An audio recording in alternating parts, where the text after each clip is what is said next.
मंडई बीडच्या मस्साजोग येथील सरपंच संतोष देशमुख यांच्या हत्या प्रकरणावरून विरोधकांनी विधानसभा दणानून सोडल्यानंतर मुख्यमंत्री देवेंद्र फडणवीस यांनी शुक्रवारी सरकारची बाजू मांडली व बीडचे पोलीस अधीक्षक अविनाश बारगळ यांची उचलबांगडी करून नवीन पोलीस अधीक्षक नियुक्तीचे आदेश दिले। त्यानुसार 24 तासात त्या पदावर नवनीत कावत यांची नियुक्ती करण्यात आली आहे। दरम्यान कार्यभार स्वीकारल्यानंतर एका दिवसाची ही सुट्टी न घेता कावत यांनी सरपंचाच्या हत्येमधील उर्वरित 3 आरोपींना पकडण्यासाठी कंबर कसल्याचं दिसतंय। माध्यमांशी संवाद साधताना नवे पोलीस अधीक्षक नवनीत कावत यांच्या डोळ्यात आत्मविश्वास दिसला आणि बीडमध्ये आता गुन्हेगारी निकालात निघणार म्हणून सामान्य बीडकरांमध्ये आशा निर्माण झाल्याचं बोललं जात आहे।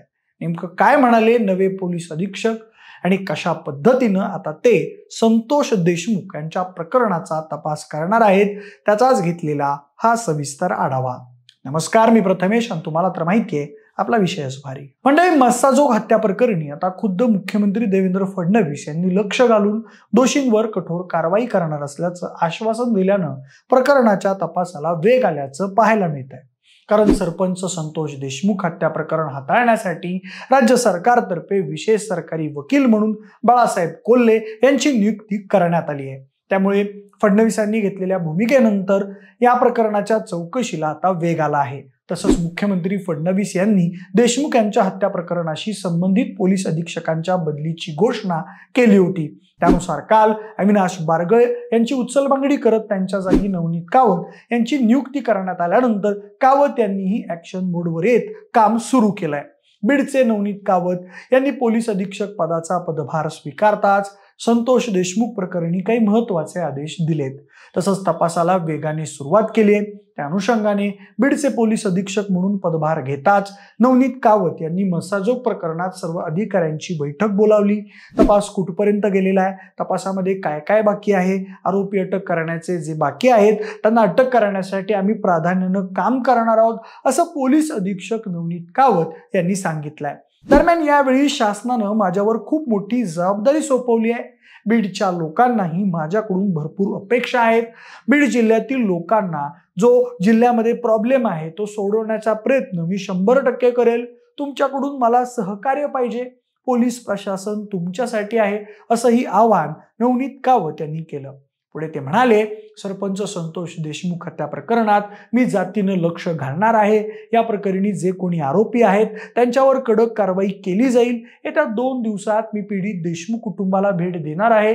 या प्रकरणी आतापर्यंत 4 आरोपींना अटक करण्यात आली होती तर 3 आरोपी फरार आहेत। आता फरार आरोपींना लवकरच अटक होईल। दरम्यान त्यांचं पुढचं वक्तव्य खूपच चर्चेत आलंय। ते म्हणाले, मी रात्री बीडमध्ये आलो आणि सकाळी रविवारच्या दिवशी कामाला सुरुवात केली। पोलिसांना सुट्टी आणि रविवार नसतो। आता अधिकाऱ्यांची मीटिंग घेऊन मी सर्व निर्देश देणार आहे। बीड जिल्ह्यामधली दहशत खपून घेतली जाणार नाही। बीड जिल्ह्यातील परिस्थिती नियंत्रणात आणणं हे माझं पहिलं कर्तव्य आहे। बीडच्या नागरिकांनी दहशतीखाली वावरू नये। कुठलीही अडचण असल्यास 24 तास मला संपर्क करावा। बीड जिल्ह्यातील सर्व पोलीस स्टेशन मधील कर्मचाऱ्यांना अलर्ट करण्यात आलं आहे। येत्या काही दिवसातच बीड जिल्हा हा गुन्हेगारी मुक्त करणार आहे। बीड जिल्ह्यात कुठल्याही आरोपीची गय केली जाणार नाही असे सक्त आदेशच नवनीत कावत यांनी दिलेत। सध्या कावत यांच्या रूपात बीड जिल्ह्याला नवीन सिंघम अधिकारी मिळालाय अशी चर्चा आहे। मंडई मंत्री धनंजय मुंडेंचे समर्थक वाल्मिक कराड यांचं नाव खंडणी प्रकरणात समोर आल्यानंतर संतोष देशमुख हत्या प्रकरण बेकार तापलं। सध्या वाल्मिक कराड फरार आहेत आणि जोवर त्यांना अटक होऊन शहानिशा होत नाही तोवर धनंजय मुंडेंना अन्न, नागरी पुरवठा व ग्राहक संरक्षण मंत्रालयाची जबाबदारी देऊ नये अशी भूमिका मराठा समाजाने घेतली आहे। दरम्यान आता मराठा समाजाला शांत ठेवून बीडमध्ये पुन्हा एकदा मराठा विरुद्ध वंजारी वाद उफाळू न देण्याची जबाबदारी ही नव्या पोलीस अधीक्षकांवर असणार आहे। आता हे नवीन SP नवनीत कावत आहेत कोण तर ऐका। नवनीत कावत हे 2017 मधील बॅचचे IPS अधिकारी आहेत। मूळचे राजस्थानचे रहिवासी, पण सध्या बीड आणि त्याआधी ते छत्रपती संभाजीनगरमध्ये पोलीस उपायुक्त म्हणून काम पाहत होते। त्यांनी IIT मधून BTech पदवी घेतलेली आहे। 2017 मध्ये ते केंद्रीय लोकसेवा आयोगाची परीक्षा उत्तीर्ण झालेत। त्यांचे वडील हे रेल्वेत अधिकारी होते। त्यांनी जिथं जिथं काम केलंय तिथं तिथं डॅशिंग निर्णय घेऊन छाप पाडले असा त्यांचा ट्रॅक रेकॉर्ड आहे। मंडई राष्ट्रवादी काँग्रेसच्या शरद पवार गटाचे आमदार उत्तम जानकर यांनी धनंजय मुंडे व वाल्मिक कराड यांच्यावर गंभीर आरोप केलेत। बीड जिल्ह्यामध्ये अफगाणिस्तानातील कंधारपेक्षाही वाईट परिस्थिती आहे। बीड जिल्ह्यातील वाल्मिक कराड नावाच्या दहशतवाद्यानं 32 खून केले आहेत। इतकी या माणसाची प्रचंड दहशत आहे। हा वाल्मिक कराड विद्यमान मंत्री धनंजय मुंडेंचा कट्टर कार्यकर्ता आहे। काही गुंडांना हाताशी धरून धनंजय मुंडे राजकारण करत आहेत असे गंभीर आरोप राष्ट्रवादी काँग्रेस शरदचंद्र पवार पक्षाचे आमदार उत्तम जानकर यांनी केले। जिल्ह्यात सध्या कायदा व सुव्यवस्थेचा मुद्दा चिंतेचा झाला असून लोकांमध्ये भीती निर्माण झाल्याचं सांगितलं जात आहे। दरम्यान बीड जिल्ह्यात वाळू माफियागिरी, गोळीबार, बनावट नोटा, कार्यालयात जाऊन कर्मचाऱ्यांना दमदाटी आणि मारामाऱ्यांपासून खंडणी, अपहरण आणि निर्घृण खून करण्यापर्यंत बिघडलेल्या कायदा व सुव्यवस्थेला सुरळीत करण्यासाठी नव्याने आलेल्या पोलीस अधीक्षक नवनीत कावत यांचा घाम निघणार असंच आता दिसतंय। कारण सरपंचाच्या निर्घृण हत्येसोबतच जिल्ह्यात वाढलेल्या माफिया राजची मुळं शोधण्याचं आव्हान देखील नव्या पोलीस अधीक्षकांसमोर असणार आहे।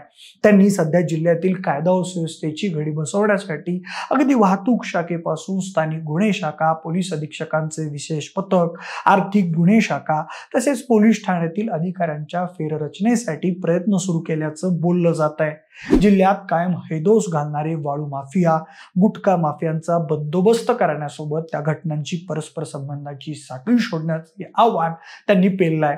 त्यांना आता IPS पासून खुद्द मुख्यमंत्री व गृहमंत्र्यांचं पाठबळ असल्यानं आता कोणाच्याही दबावांना ते भीक घालणार नाहीत अशी आशा बीडकरांना आहे।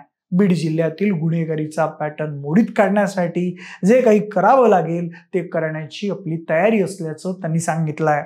तसंच धार्मिक किंवा सामाजिक आणि दोन समूहांमध्ये तेढ निर्माण करणाऱ्यांना विखारी लिखाण करत सामाजिक सलोखा बिघडवण्याचं काम करणाऱ्यांपासून जिल्ह्यातील ज्ञानराधा मल्टीस्टेट, जिजाऊ मासाहेब मल्टीस्टेट, साईराम अर्बन मल्टीस्टेटसह अन्य काही संस्थांमध्ये 4000 कोटींहून अधिक रकमेचा घोटाळा करणाऱ्या सर्वांच्याच मुसक्या आवळण्याचं काम आता नवनीत कावत करतील याकडे सगळ्यांचं लक्ष लागलंय। बाकी तुम्हाला बीडचे नवे SP नवनीत कावत यांच्या कामाची पद्धत कशी वाटली आणि ते बिहार होऊ पाहणाऱ्या जिल्ह्याला पुन्हा बीड करतील का? तुमची मतं आम्हाला कमेंट बॉक्समध्ये नक्की सांगा। जर हा व्हिडिओ आवडला असेल तर लाईक आणि शेअर करा। सोबतच आपल्या विषय भारी या YouTube चॅनलला देखील सबस्क्राईब करायला अजिबात विसरू नका। धन्यवाद।